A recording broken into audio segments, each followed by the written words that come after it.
இன்னும் 5 தினங்களில் நமது இந்திரஜித்தின் 19வது பிறந்தநாள் வரப்போகிறது.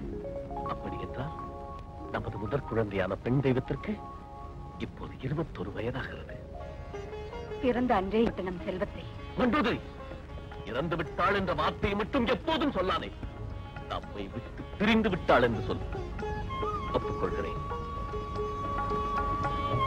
மண்டோதரி, சுவாமி, இந்திரஜித்தின் பிறந்த நாள் விழாவை சிறப்பாக கொண்டாட என்னை ஏதும் கேளாமல் மகாராணியின் விருப்பம் போல் அமோகமாக நடத்தலாம். அப்படியே சுவாமி. சீதா, நீ இலங்கையில் இருந்திருந்தால் நீ பிறந்த அந்த நன்னாளை ஆண்டுதோறும் அமோகமாக கொண்டாடி இருப்பேன். அந்த பாக்கியம் ஜனக மகாராஜனுக்கு கிடைத்து விட்டது. சீதா, சீதா, ஜனகர் உனக்கிட்ட அழகான பெயர் சீதா. பட்டாபிஷேகமா? பட்டாபிஷேகம்! என் அன்பு கைகேயின் மகன் பரதனுக்கல்லவா பட்டாபிஷேகம் நடக்க வேண்டும்? அடி அபாக்கியவதி கைகேயி, நீ எங்கே இருக்கிறாய்? மந்தரை, என்னடி, என்ன ஆயிற்று? ஏன் பதறுகிறாய்? எனக்கு ஒன்றும் புரியவில்லையே. உனக்கு புரிந்து விட்டால் எப்படியும் தடை செய்து விடுவாயோ என்று பயந்து புரியாமலேயே செய்து விட்டார்களடி. என்னடி, என்ன சொல்லுகிறாய்? என் ராமலட்சுமண பரத சத்ருகுணர் யாவரும் சேமம் தானே? சேமம் சேமம் என்று கதறுகிறாயே, அது உனக்கில்லையடி, அது கோசலையின் பக்கம் சார்ந்து விட்டது. என்ன நடந்தது என்று சொல்லாமல் ஏதேதோ உளறுகிறாய்.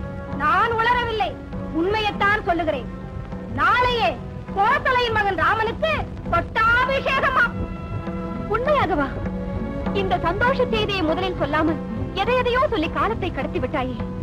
என் ராமனுக்கு பட்டம் என்ற நற்செய்தியை கொண்டு வந்த உனக்கு இந்தாடி பரிசு.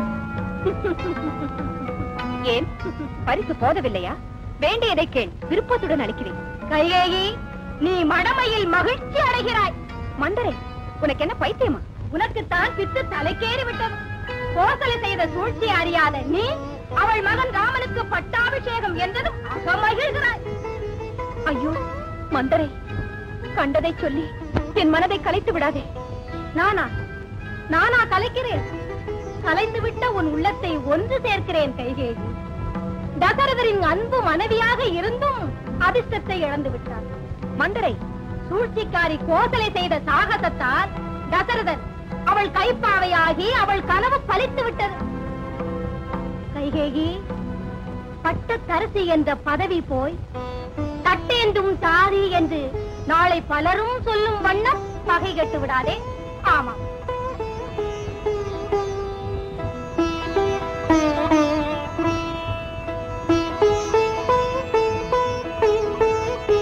மந்தரை, இதற்கு வேறு வழி.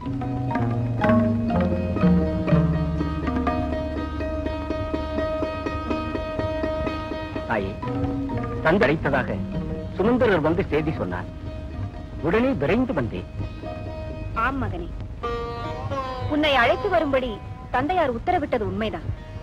ஆனால் அழைத்ததின் காரணத்தை நேரில் சொல்ல விருப்பம் இல்லாததால் என்னை சொல்லும்படி உத்தரவிட்டிருக்கிறார். சொன்னால் சொற்படி நடப்பதானால் சொல்லுகிறேன். அதென்ன தாயே அப்படி சொல்லுகிறேன்? என்றாவது உமது சொல்லை நான் மறுத்ததுண்டா? அதுவும் என் பிதாவின் கட்டளை என்றால் எனக்கு குருவாக்கியம் ஆயிற்று தாயே. முன்பொரு சமயம் தேவாசுர யுத்தத்தில் நான் அவருக்கு உதவியதின் பிரதிபலனாக எனக்கு 2 வரங்களை கொடுத்தார். அதனில் ஒன்று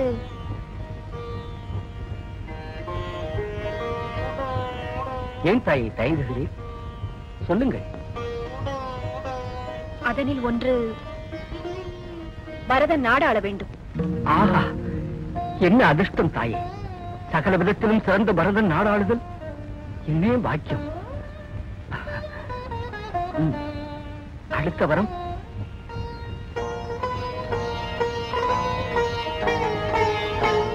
நீ 14 வருடம் மரவுரி தரித்து காட்டிற்கு சென்று வாசம் செய்தல் வேண்டும். அன்னையே, நான் மரபுரி தரித்து காட்டுக்கு சென்று 14 ஆண்டுகள் வாசம் செய்து தவசிகளை தரித்திடலும் என்னே பாக்கியம். தாயே, இதனை சொல்லவா தந்தையார் சிந்தினோந்தார்? மக்கள் யாவரும் தம் தாய் தந்தையர்களின் விருப்பத்தை பூர்த்தி செய்யவே இவ்வுலகில் பிறந்தனர். அக்கடமையிலிருந்து விலக நான் கனவிலும் கருத மாட்டேன். தாயே, தங்கள் விருப்பத்திற்கிணங்க தந்தையின் சொற்படி நடக்க சித்தமாகிவிட்டேன். ஆனால் ஒரே ஒரு குறைதான் என்னை வாட்டுகிறது. என்ன மகனே? பரதனது பட்டாபிஷேகத்தை நானிருந்து நடத்தி வைக்க முடியாத நிலை ஏற்பட்டு விட்டதே என்றுதான் வருந்துகிறேன். வருகிறேன் தாயே.